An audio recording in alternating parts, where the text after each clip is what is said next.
사실 이 서학개미, 동학개미 가릴 것 없이 오늘 투자자들이 가장 주목하고 있는 이슈 바로 이겁니다. 우리 시간으로 내일 새벽 발표되는 미 FOMC의 금리 결정, 고웨스트 오민지 기자와 알아보겠습니다.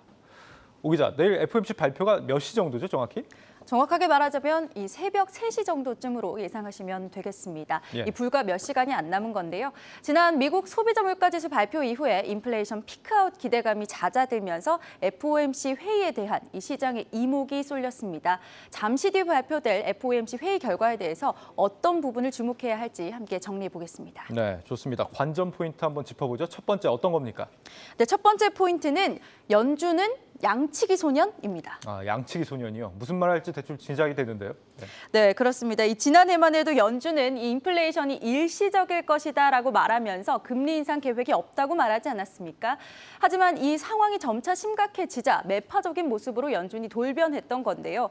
1차적으로 연준이 시장의 신뢰를 잃은 겁니다. 그러면서 지난 5월에는 제롬 파월 의장이 75bp 인상은 고려 대상이 아니다라고 말했는데요. 50bp를 예고했던 연준이 이번에 다시 입장을 번복해서 75bp를 인상해야 할 수도 있는 상황이 왔습니다. 그러니까 그냥 한 번에 그냥 100bp 바로 올려라, 바로 3%까지 네. 가자, 이런 좀 자주 섞인 목소리도 나오는 것 같던데 연준에 대한 실망감 그만큼 크다는 거겠죠. 지금 연준도 물가를 제대로 예측을 못하고 있다 이런 신호잖아요. 네, 그렇습니다. 이 올 CPI 발표 이전에는 이 인플레이션이 정점을 찍은 게 아니냐라는 이런 기대감도 있었는데요. 하지만 이 시장의 예상치를 웃돌 만큼 물가 상승률이 발표가 되면서 연준도 75bp 금리 인상을 고민해야 하는 상황까지 내몰렸습니다. 예. 시장에서도 연준이 이번에야말로 인플레이션을 잡을 수 있을 만한 유의미한 조치에 나서야 한다는 목소리를 키우고 있는데요. 월가에서는 연준이 지난해 인플레이션에 대해 너무 안일했다 이렇게 비판하기도 했습니다. 미국 알리안츠의 모하메드 경제고문은요. 연준이 좀 더 빠르게 조치를 취했다면 지금의 물가 급등은 막을 수 있었을 것이다 이렇게 강하게 비판하기도 했습니다. 이 연준 입장에서는 75bp는 없을 것이다 이렇게 이야기했음에도 불구하고 이 물가가 계속 치솟다 보니 75bp 인상을 해야만 하는 상황이 될 수 있는 거죠. 이번 주에 연준 관계자가 월스트리트 저널에 75bp 인상도 논의 중이다라고 이야기했는데요. 이 부분도 주목해야 한다는 월가의 의견이 있습니다. 함께 보시죠. I believe that the reason that the market itself, as well as myself, is saying 75 basis points is because the Fed has the ability of leaking information, if you will, letting the public know what it's thinking without making an actual statement. And that is by having articles be written in the Wall Street Journal that, in a sense, float the trial balloon of what will likely happen at the up. And that was their way of warning us. 네, 실제 75bp를 예상하는 건 월가지만 연준도 내심 이렇게 되길 바랐을 거다 이거네요. 다음으로 두 번째 포인트 어떤 게 있을까요?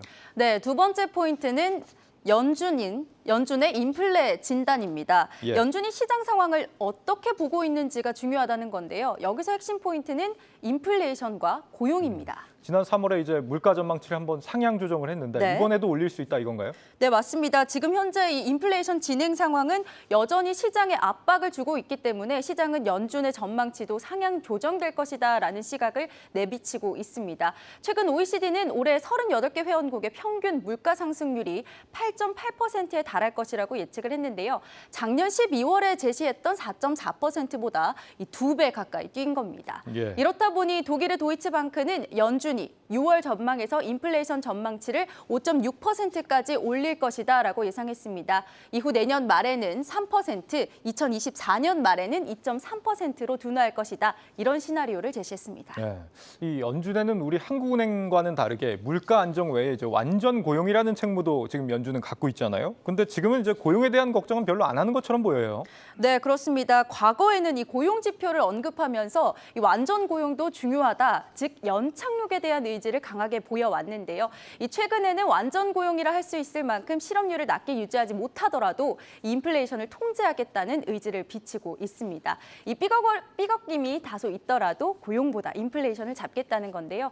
로레타 메스터 클리블랜드 연방준비제도이사회 총재는요. 실업률이 오르고 성장에 부담이 가더라도 인플레이션을 잡아야 한다. 이런 실업률을 못지않게 인플레이션이 우리 경제에 주는 고통이 굉장히 크다라고 이야기를 한 겁니다. 네, 알겠습니다. 마지막 포인트로 넘어가 보죠. 마지막 포인트 한번 볼까요? 네. 네, 마지막 포인트. 아직 4발 남았다. 네. 어디서 좀 본 것 같은 대사인데요. 네, 맞습니다. 이 유명 영화에서 총알이 한 발 더 남았다라고 이야기하면서 이야기하는 부분인데요. 예. 연준 입장에서는 아직 4발이 더 남은 상황입니다. 이 FOMC 회의는 통상 1년에 8차례 열립니다. 이번 6월 회의가 지나고 나면 올해는 4번의 회의가 더 남은 상황이죠. 따라서 아직 4발이나 남은 연준이 금리 인상 기조를 어떻게 가져갈지를 주목해야 하는 부분입니다. 그래서 시장은 이번 6월 FOMC에서 발표될 점도표에 더 시선이 갈 수밖에 없는 상황이죠. 네, 앞으로 연준 인사들이 예상하는 금리 전망을 점으로 표현한 게 점도표죠. 어떻게 예상이 되고 있습니까? 네, 지난 3월 연준이 제시한 점도표는요. 올해 말에 1.9%, 내년 말에 2.8%였는데요. 네. 시장의 중로는 연준의 점도표상 올해 최종 금리가 상향될 것이라는 겁니다. 이 골드만삭스는 6월과 7월 모두 75bp가 인상이 되고 또 이후 9월에 50bp, 11월과 12월에 25bp씩 인상이 되면서 3.25에서 3.5%를 제시했고요. 이 밖에 노무라에서는 2.87%, ING증권에서는 2.6%를 제시했습니다. 이 FOMC 발표를 앞두고 파월의 발언도 앞으로 4차례 남은 FOMC의 행보를 예측할 수 있는 요소입니다. 이 몇 시간 뒤에 발표될 FOMC 회의 결과에 따라서 이 어려운 장세를 어떻게 대비할지 투자 전략을 세우는 것이 필요하겠습니다. 네, 벌써부터 긴장이 됩니다. 고웨스트 오민지 기자였습니다.